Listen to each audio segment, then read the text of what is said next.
এত অপূর্ব, আর গ্রামটা ভীষণ শান্ত, মানে এত সুন্দর একটা ভিউ, আর মাঝে একটা রেস্টুরেন্ট। এখানে যে রেস্টুরেন্টটা এসেছি এটা এনাদের বাড়ি। ইটালিতে এরকম ছোট ছোট বাড়ি গ্রামে থাকে, যেগুলোকে এরা নিজেরা রেস্টুরেন্ট হিসেবে ইউজ করে, মানে রেস্টুরেন্ট বানায়, আর এখানে সব লোকাল খাবার পাওয়া যায়।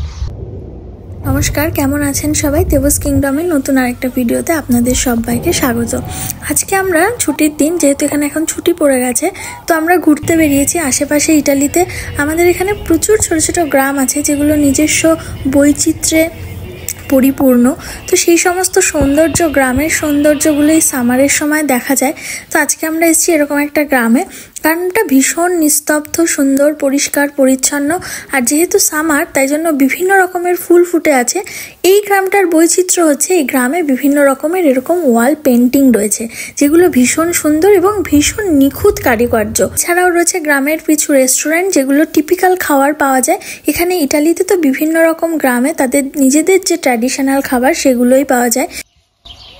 ছোট্ট সুন্দর এই গ্রামটাতে আসার পর থেকেই শুনতে পাচ্ছি প্রচুর পাখির ডাক। আর এখানে দেখুন রয়েছে ছোট্ট গ্রামটির একটা সুন্দর চিত্র, যেটা দেখা যাচ্ছে যে পেন্টিংটা গ্রামটাকে কেমন দেখতে লাগে। তো আমরা এখন দুপুরবেলা, যেহেতু লাঞ্চ টাইম, সেহেতু এখানে খুঁজছি এখানকার ট্র্যাডিশনাল যে রেস্টুরেন্ট, সেই রেস্টুরেন্টগুলো। তো আমাদের এখানে রাস্তায় যেতে যেতে একজন লোকের সঙ্গে দেখা হলো। উনি আমাদের এই রেস্টুরেন্টটায় ঢোকার কথা বললেন। এটা অ্যাকচুয়ালি একজনের বাড়ি, তো উনি এটাকে রেস্টুরেন্ট করেছেন, যে তলাটা।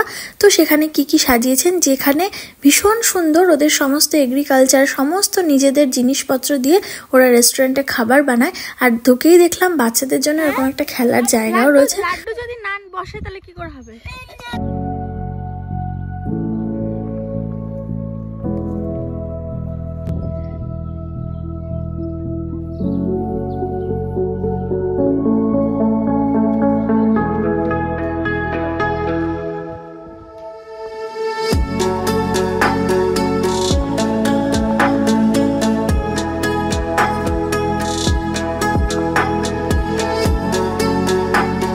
ইটালিতে কিন্তু এই ধরনের গ্রামে যে সমস্ত রেস্টুরেন্টগুলো থাকে, এবং শহরেও কিছু কিছু রেস্টুরেন্টে থাকে, যেখানে আপনি কমপ্লিমেন্টারি এই স্টার্টারটা পাবেন। স্টার্টার খেয়ে আমরা বেরিয়ে পড়লাম বাইরেটা একটু ঘুরে দেখবো বলে। এখানে যদি এই রেস্টুরেন্টে এসে কেউ রাতে থাকতে চান তাহলে থাকতেও পারেন। অবশ্যই সেটা নিজেদের ক্যারাভ্যান নিয়ে আসতে হবে। অর্থাৎ এখানে যদি আপনি নিজের ক্যারাভ্যান নিয়ে আসেন তাহলে এখানে আপনি নাইট স্টে করতে পারবেন, আর হোটেলের কিন্তু খাবারও এখানে পাওয়া যাবে।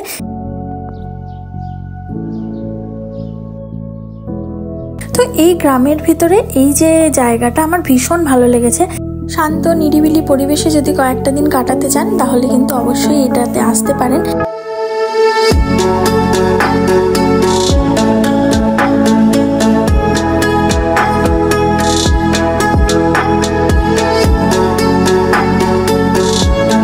চারিপাশটা ঘুরে দেখতে দেখতে আমাদের মেন কোর্সও চলে এসেছে। আমি এগুলো অর্ডার করেছিলাম।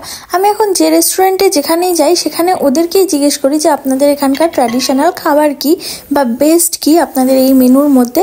তো ওরা আমাকে সাজেস্ট করে, যদি সেগুলো আমার খাওয়ার মতন হয় তখন আমি সেগুলো অর্ডার করি। তো ফাইনালি খাওয়া দাওয়া কমপ্লিট করে আমরা এখন যাচ্ছি।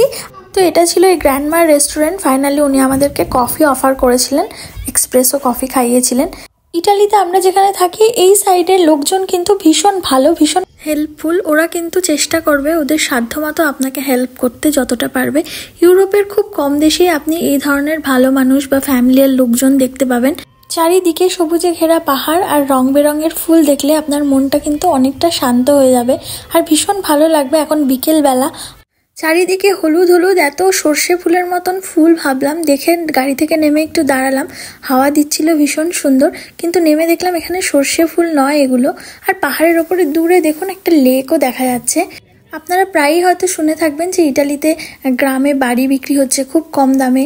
তো এই সমস্ত জায়গাগুলোতেই সরকার চায় ডেভেলপ করতে, সেই জন্য এখানে কম দামে বাড়ি বিক্রি হয়। এখানে এখন প্রচুর এরকম উইন্ড মিল বসানো হয়েছে। আগেও ছিল কিন্তু আগে কম ছিল, এখন প্রচুর বসানো হয়েছে এনার্জি জেনারেট করার জন্য। তো চলুন আজকের ভিডিওটা এখানেই শেষ করলাম। সবাই ভালো থাকবেন, সুস্থ থাকবেন। দেখা হবে নতুন আরেকটা ভিডিও নিয়ে। টাটা।